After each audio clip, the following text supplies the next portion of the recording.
पाणी बघा रे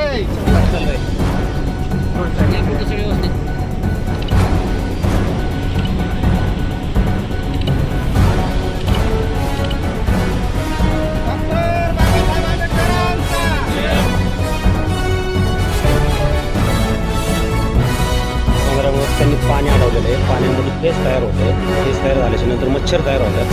हे असे मच्छर खाली दिसतात पण तुम्हाला हे मच्छर पूर्ण आम्हाला मुख्य चित्रमानला सुद्धा मच्छरदाणी लावावं त्याचा पाठपुरावा केला का तुम्ही? पाठपुरावा सर्व केलेले आहे. हा बांधारा अनधिकृत हे बंधारा ज्यांच्या ताब्यात आहे पाटबंधारे विभाग त्यांची लोक इथं असताना येतील तुम्ही त्यांना पत्रव्यवहार केलं नव्हतं? वारंवार पत्रव्यवहार केलेला आहे तरी त्यांच्याकडून कोणतीही दखल कारवाई होत होत नाही नाही त्यांच्याकडून घेतलेलं जात नाही असे. आणि दर पावसाळ्यात पाणी आल्याच्या नंतर आमची जवळजवळ 4 एकर शेती नदीच्या पलीकडे जी शेती आहे ती पूर्ण दर पावसाळ्यात 10-20 फूट करून ती नष्ट होत आहे. बरं आता तुमचं आंदोलनचा हेतू काय नेमका? आमचा आंदोलनाचा हेतू असा आहे की बंधारा काढण्यात यावा. बरं तुमची मागणी आहे तशी? हो आमची मागणी तशी आहे. नाही काढला तर नाही काढला तर मग पुढचं पाऊल आम्ही काय ते मग कळवू तुम्हाला सांगू. जलसमाधी तशी परवानगी काढली का तुम्ही? पत्रव्यवहार केलाय का? पत्रव्यवहार केलाय ना. बरं पत्रव्यवहार केलेला आहे. बरं पोलीस प्रशासनाला कळवले?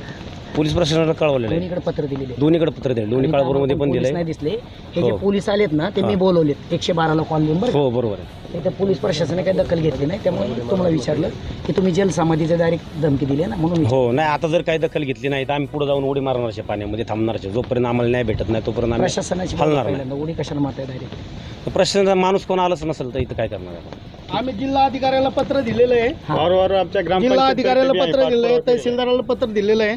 पाटबंधारे खात्याला वारंवार माहितीच्या अधिकारात सुद्धा त्यांना सगळी माहिती मागवलेली आहे पण त्यांनी आत्तापर्यंत काहीच रिस्पॉन्स दिलेला नाही.